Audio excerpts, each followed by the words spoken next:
The desert sky was burning orange, tracer rounds cutting across the horizon, and in the middle of it, she gripped the controls of the Apache no one thought she could fly.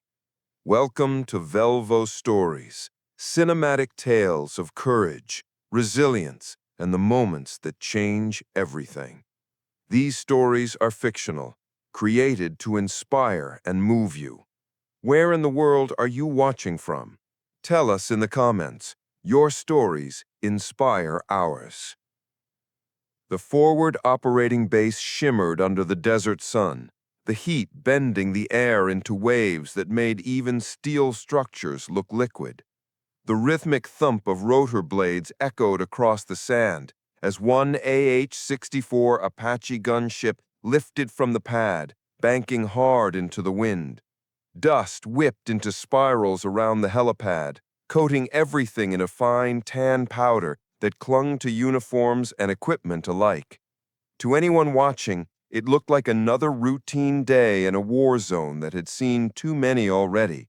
But to Captain Sarah Whitfield, standing at the edge of the flight line with her helmet tucked under her arm, this was the moment she'd been waiting for her whole life. The Apache crouched before her like a predator, twin rotors snarling against the air, the long chain gun slung beneath its nose like a coiled fang. For years, she had been told she didn't belong here, that women could crew helicopters, maybe co-pilot, maybe serve as logistics officers, but never sit in the command seat of the Army's most fearsome attack helicopter. She had outlasted every lecture, every sneer, every policy limitation. Now, the machine waited for her. The flight commander strode past, eyes hidden behind dust-smeared sunglasses. "You sure about this, Whitfield? It's not a classroom. Out there, you don't get second tries." She met his gaze, her jaw set. "I've been ready since the first time they said I wasn't." The commander hesitated, then gave a small, almost reluctant nod. "Then get strapped in. We'll see if the bird agrees." She climbed the ladder into the cockpit, her boots clanging against the metal rungs. The inside smelled of hot plastic, oil, and faint gunpowder residue. She slid into the pilot's seat, the armor plates closing around her like the rib cage of some giant beast. Her hands moved instinctively across the controls, muscle memory kicking in after endless hours in simulators and training aircraft. The stick felt heavier than she remembered, the collective smoother. She strapped in, helmet sealing with a click, the heads-up display flickering to life. Her co-pilot, Lieutenant Brooks, climbed into the front seat. His voice crackled in her headset. "Never thought I'd be flying back seat to you, Captain. Don't make me regret it." "I won't," she replied. The tower cleared them for takeoff, and she eased the collective upward. The Apache lifted with a shudder, its shadow crawling across the sand. The vibration rattled her bones, but beneath it was a steady power, the kind of raw, controlled force that made the helicopter both feared and respected. She guided it into the sky, leaving the base shrinking below, and for the first time, she was exactly where she belonged. Their mission was supposed to be routine, a reconnaissance sweep over the northern ridges, escorting a convoy threading its way through narrow passes. But as they cleared the first stretch of desert, Sarah noticed the convoy had slowed, dust clouds thickening in the valley. Then the radio exploded with static and a clipped voice. "Ambush! Contact left! RPG fire!" Through the glass canopy, she saw it. Flashes of smoke trails cutting across the canyon walls, trucks skidding sideways, soldiers diving for cover. Enemy fighters had swarmed the convoy using the ridges as cover. The lead Humvee was already burning, black smoke twisting into the sky. Brooks's voice sharpened in her ear. "We've got hostiles in the rocks, at least 2 RPG teams, maybe more." Sarah's grip tightened on the stick. This was no simulation. This was the moment they said she'd never face. She angled the Apache into a dive, the desert rushing up at her, the cannon tracking across the rocks as her finger hovered near the trigger. Everyone on the ground thought they were about to be overrun. They hadn't seen her yet. The canyon walls closed in like the jaws of a trap. Dust and smoke churned in the hot desert air, mixing with the acrid trails of burned propellant from the RPGs that had already been fired. Below, the The convoy scattered in desperate maneuvers. Trucks skidding sideways, Humvees reversing, soldiers leaping out and hugging the rocks as if the cliffs themselves might shield them. Sarah Whitfield's hands were steady on the controls, though her pulse hammered in her ears. The Apache bucked slightly as she pushed it into a sharper dive, the rotors thundering above her, blades slicing the air with an almost primal roar. From her vantage point, the battlefield unfolded in brutal clarity. 2 RPG teams on the left ridge, another setting up on the right, muzzle flashes sparkling like fireflies in the shadows. "Convoy, this is Guardian 1, she barked over the radio, using the call sign the commander had assigned them for the escort run. "Stay low, stay mobile, we're on station." Brooks in the front seat was already busy, his hands moving over the weapons console. "Targets locked, left ridge, grid 2-1. The targeting reticle painted the rocks, and Sarah felt the Apache systems respond. The chain gun beneath the nose swiveled in time with her helmet sight, obedient and deadly. She lined up the first team, 3 figures scrambling with launchers, one already shouldering a tube. Her voice was calm when she spoke, almost cold. "Guns, guns, guns." The chain gun erupted in a savage metallic growl. Bright orange tracers stitched across the ridge, pulverizing rock, shredding bodies into shadows. Dust geysered upward, and when it cleared, the launcher lay twisted on the ground, its operator gone. "Direct hit," Brooks shouted. But there was no time to celebrate. "Second team, right ridge. They're moving. Wait, RPG launch." Sarah saw it. A streak of white smoke screw-curling toward them, the warhead glinting in the sun. Instinct took over. She shoved the cyclic forward, nose-diving into the canyon, with the ground rushing up at terrifying speed. The missile sailed past their tail rotor, missing by meters, and detonated against the far wall in a thunderclap of fire and stone. "Too close," Brooks yelled. "Hold on," she snapped, yanking the stick left. The Apache rolled, hugging the canyon shadow. She came up under the second team's position, the cannon already rotating. Another burst of fire chewed into the ridge, cutting them down before they could reload. "Convoy, Guardian 1, you are cleared to advance. Push through the kill zone." On the valley floor, trucks lurched forward, engines straining, tires spitting gravel. The soldiers regrouped, rallying under the sudden cover her Apache provided. The tide was shifting, but the ambush wasn't over. Brooks's tone sharpened. "Multiple vehicles inbound, fast movers, technicals with mounted guns, coming from the North Road."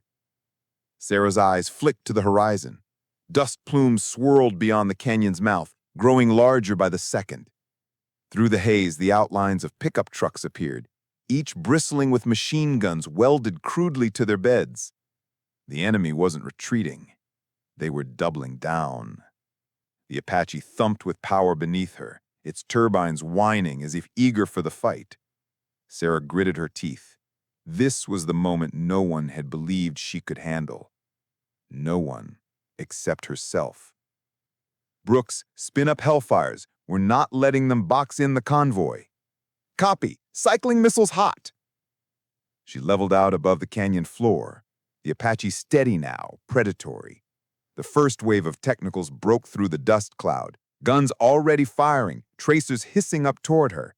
She banked hard, juking the helicopter into a sweeping arc. The heads-up display blinked. "Lock acquired." She said, "Rifle." A Hellfire missile streaked from under the wing, trailing smoke, and slammed into the lead truck.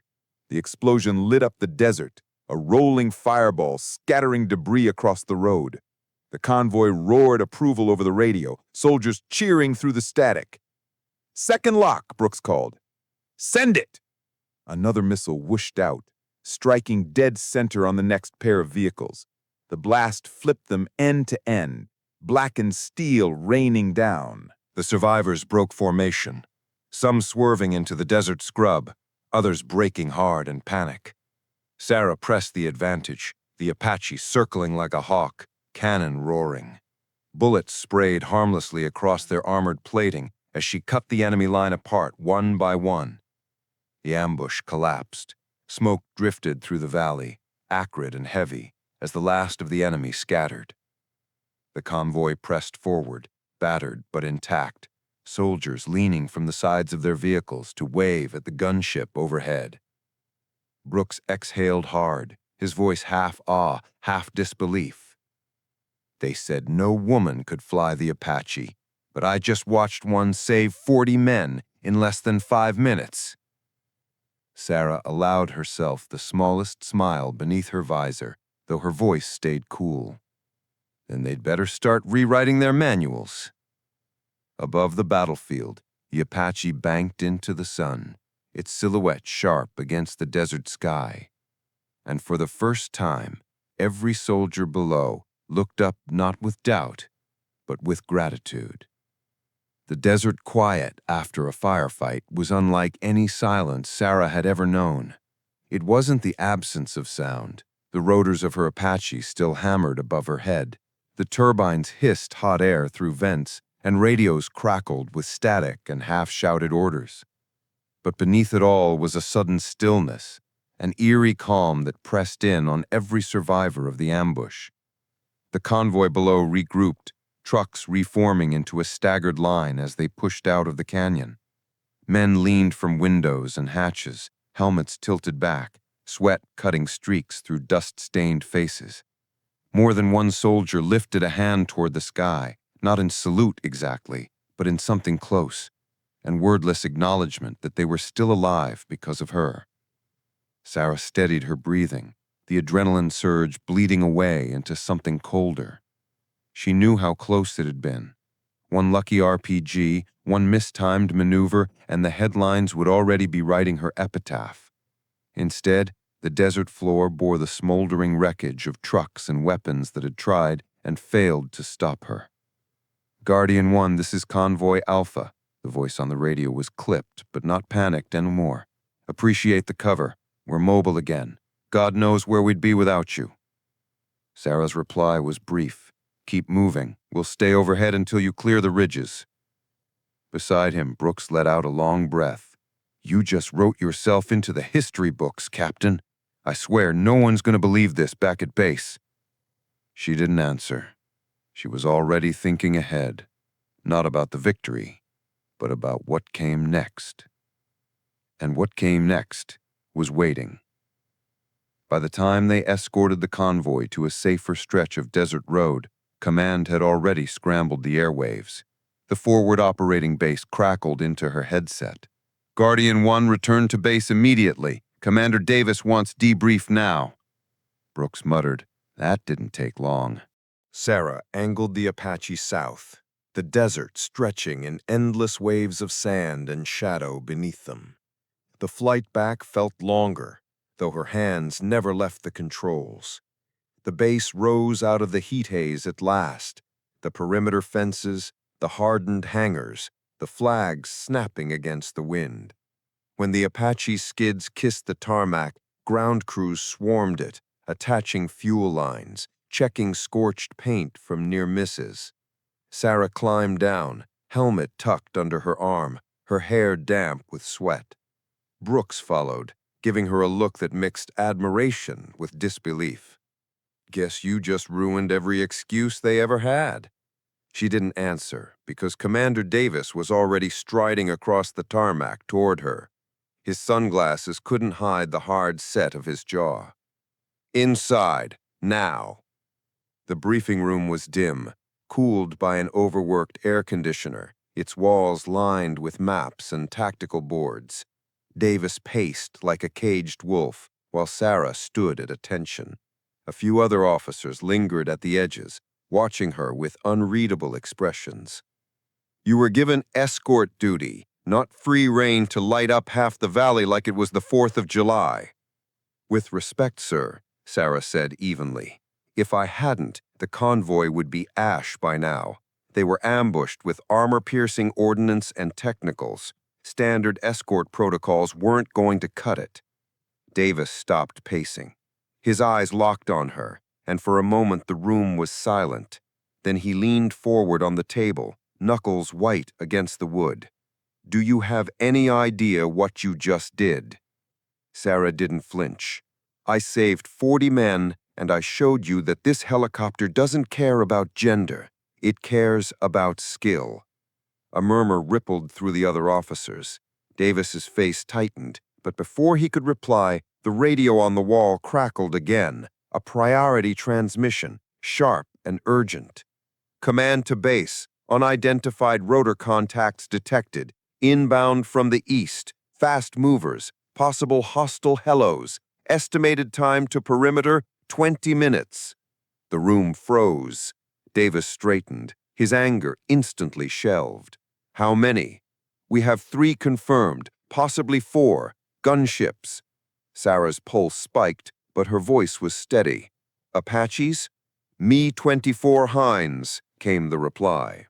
The room darkened with the weight of that word. The Hind was no ragtag technical. It was a flying tank, bristling with rockets, cannons, and armor thick enough to shrug off small arms. Facing 1 was a challenge. Facing 4 was suicide. Davis's gaze snapped back to her. For the first time, there was no condescension in it, only calculation. Your bird is the only one fueled and ready. Everyone else is down for maintenance or still out. Sarah's helmet was already under her arm, her body moving before the decision even left his mouth. Then we don't have time to argue. Davis hesitated, the weight of years of doubt pressing against what he'd just seen. Finally, he gave a short nod. You're cleared. Stop them before they reach the base. All of us are counting on you.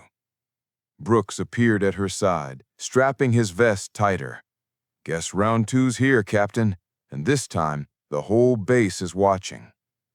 Sarah strode back toward the Apache, the desert sun glinting off its canopy. The roar of its turbines rose again, hot wind whipping dust across the tarmac. For years they had said no woman could fly the Apache. Now 4 gunships were coming to test that claim. The Apache thundered off the tarmac, its shadow slicing across the desert floor. Sarah's hands worked the controls with surgical precision, every movement deliberate. Brooks, strapped in up front, was a storm of activity on the weapons systems, scanning the horizon with tense urgency. Contact east, he shouted. 3 confirmed Hinds, closing fast, low altitude, tight formation. The horizon was still hazy, but Sarah could already feel the battle rushing toward her. The Mi-24 Hind wasn't just another helicopter. It was a brute force machine, infamous for its speed, firepower, and the psychological shock it delivered on the battlefield. Entire armies had retreated at the sight of them. Now, 3 of those shadows were bearing down on their base. Sarah's lips pressed into a line. Not on my watch. The radio crackled. Guardian 1, this is command. All perimeter defenses are locked and loaded. But if those Hinds breach the ridge, we'll be overrun. You are weapons free. Repeat, weapons free. Copy, Sarah said, her voice calm though her pulse hammered. We'll stop them. The first glint appeared through the heat shimmer, a rotor disc flashing in the sun, then another, then another. The Hinds swept in like wolves, noses down, stub wings loaded with rocket pods. They were massive, hulking birds compared to the Apache's sleeker profile. Brooks swore under his breath. 3 of them. Heavy loadouts, and us with 1 bird. You realize what this means. Sarah's grip tightened on the cyclic. It means they finally gave me a real fight. The distance shrank. 5 kilometers, 4. The ground trembled with the combined roar of rotor wash and engines. The lead Hind broke formation, banking left to flank, while the other 2 pressed forward in a pincer. Missiles hot, Brooks reported. Targets locked. Just say the word. Sarah didn't. Not yet. She rolled the Apache hard right, skimming the desert floor, rotor tips nearly clipping the ridgeline. Dust plumed in their wake, the helicopter screaming low like a predator crouching before the strike. The Hinds adjusted, breaking formation to pursue. The lead gunship fired first, a ripple of unguided rockets streaking across the canyon, warheads exploding in plumes of dirt and stone. Sarah banked left, then dove, the Apache slipping under the barrage, the explosions chasing them across the desert. "Too close," Brooks shouted. Not close enough, Sarah muttered. She yanked the cyclic, pulling the Apache up into a steep climb. The helicopter roared skyward, the G-forces pressing her into her seat. From above, the battlefield spread out, convoy dust trails far behind, the base glittering with defenses, the Hinds circling like sharks. "Lock the trailing bird," she ordered. "Locked," Brooks confirmed.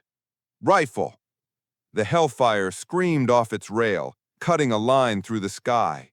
It struck the last Hind squarely in the fuselage, detonating in a blinding flash.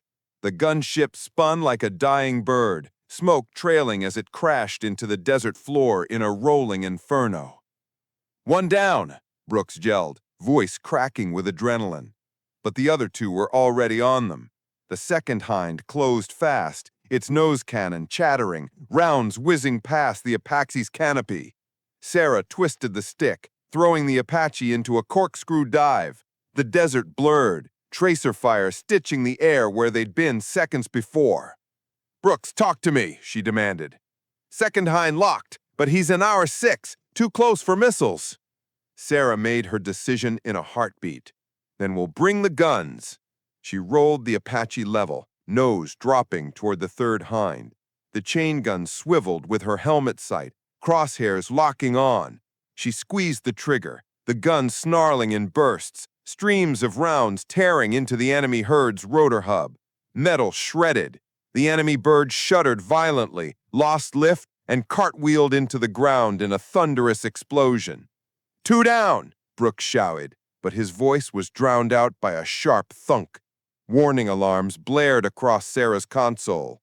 "Missile lock," she barked. The lead Hind had loosed a heat seeker.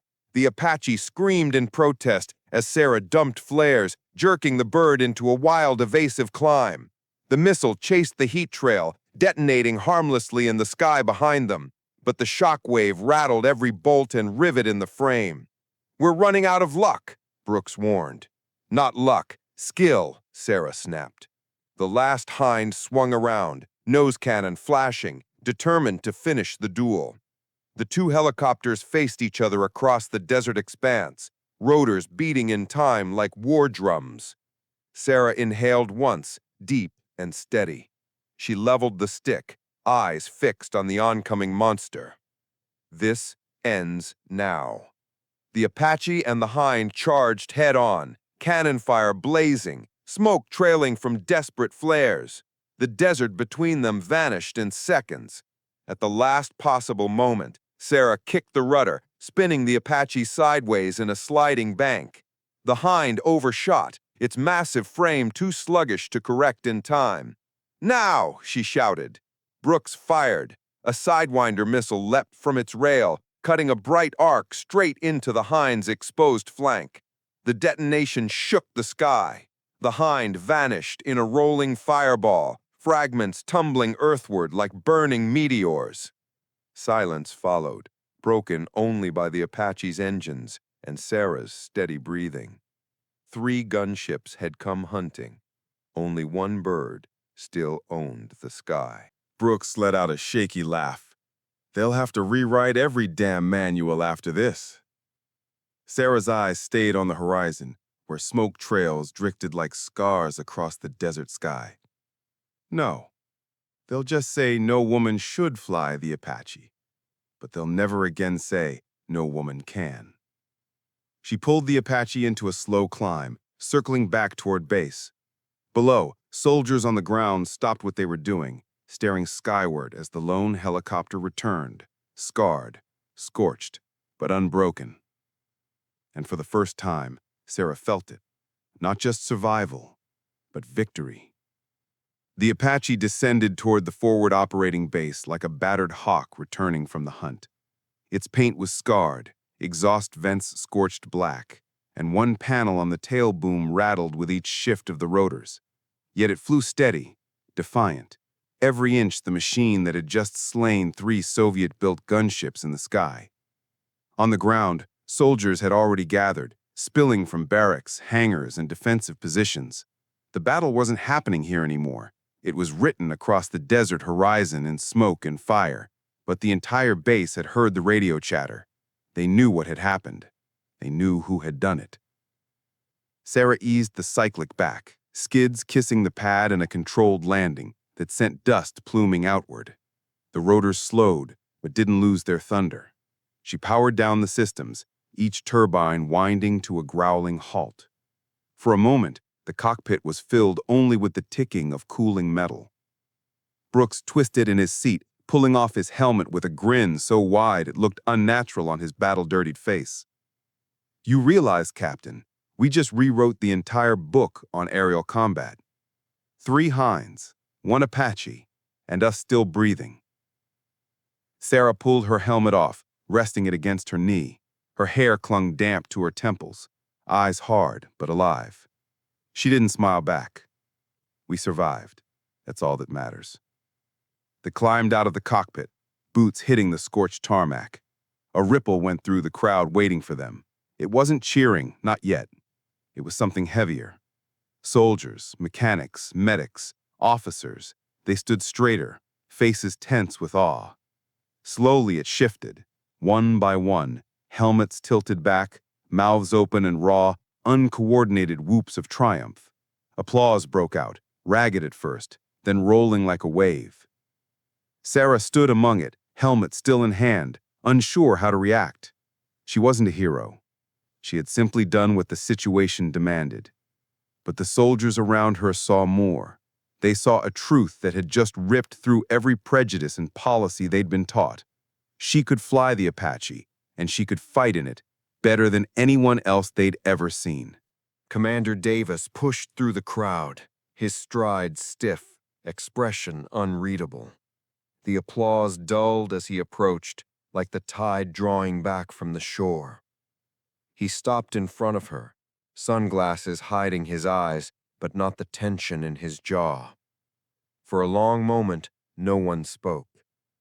Then, slowly, Davis removed his glasses.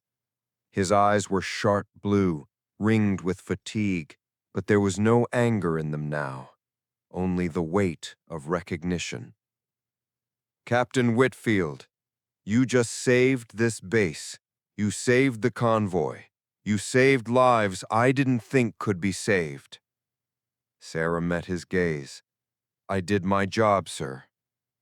Davis nodded once, slowly.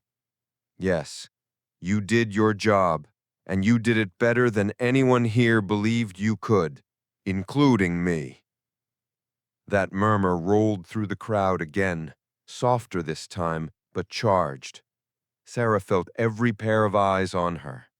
Davis's words weren't just an acknowledgement.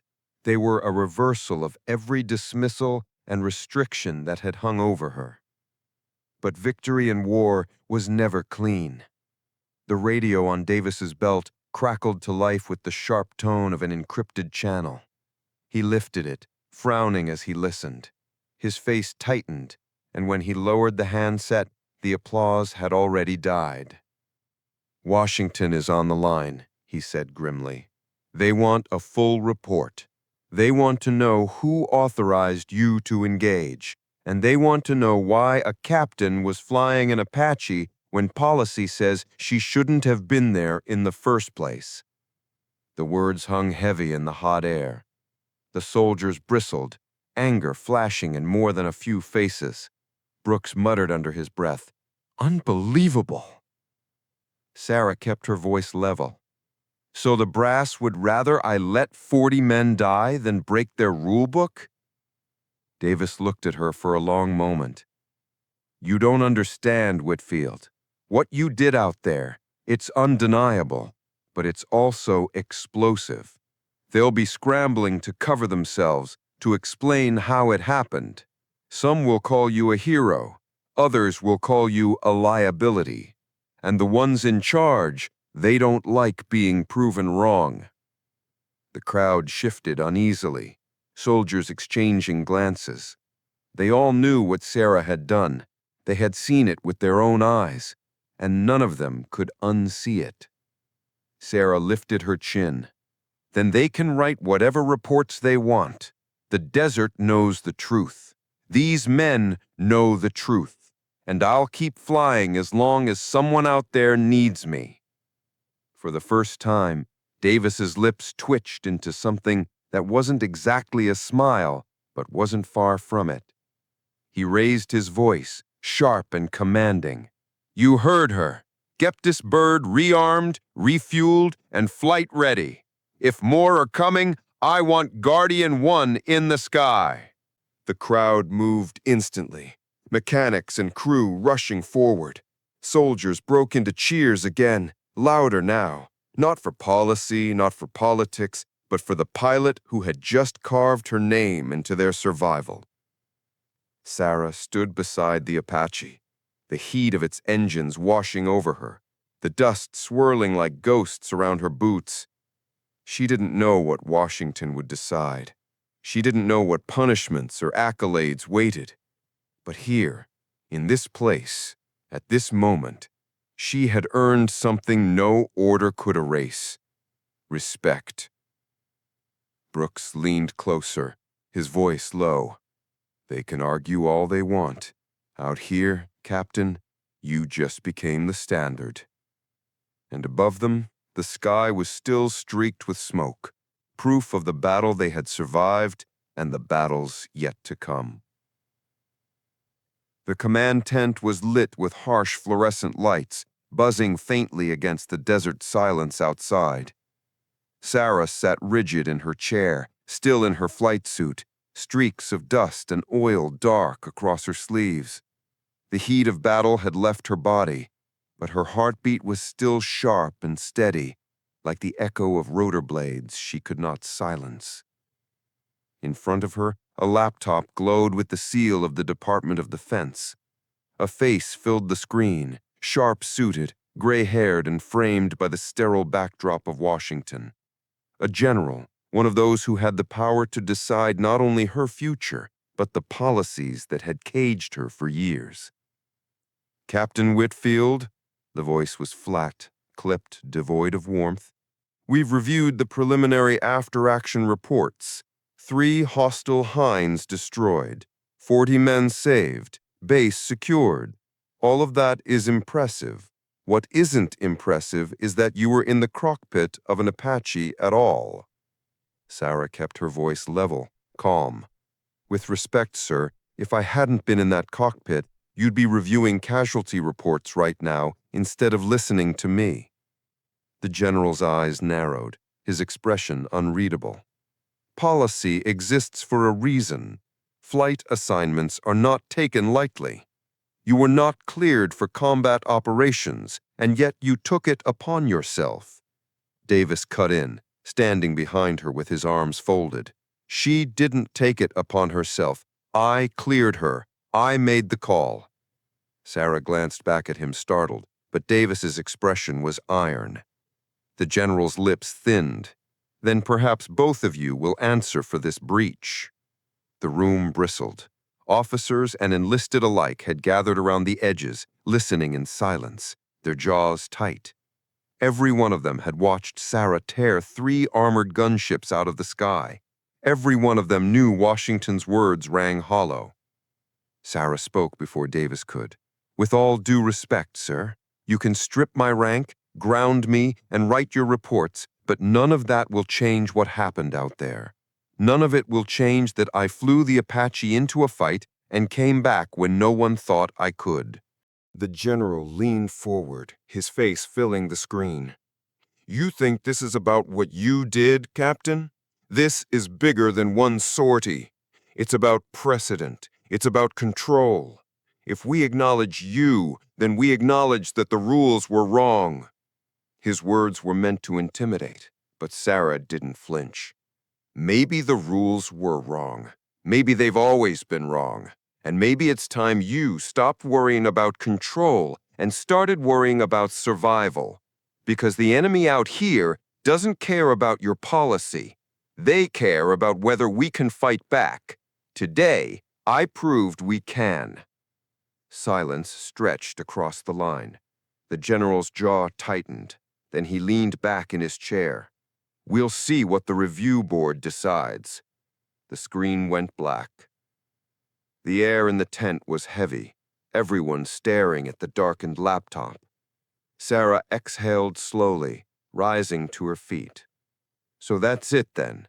My future depends on a boardroom of men who weren't even here." Davis stepped closer, his voice low but firm. "No, your future depends on what these men out here believe." He turned, gesturing to the gathered soldiers, and from what I can see, they already made their choice. As if on cue, one soldier stepped forward, then another. Within seconds, the tent was filled with the sound of boots snapping together, spines straightening, hands rising in salute. Dozens of faces, tired, dirty, scarred, all locked on her with unwavering respect. Sarah's throat tightened. This wasn't Washington. This wasn't policy. This was the truth carved into the desert itself. Brooks broke the silence, his voice steady. "You saved us all, Captain. Out here, you don't need their permission. You already proved you belong." The salutes held for a long moment before the men dropped their hands.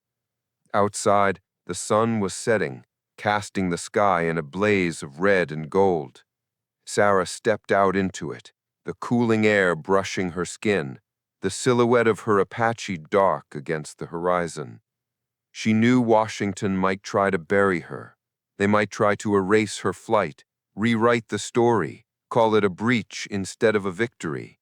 But no report could change the fact that she had stood against 3 Hinds and won. No bureaucrat could unwrite what the men on the ground had witnessed with their own eyes. Sarah rested her hand on the Apache's scarred fuselage.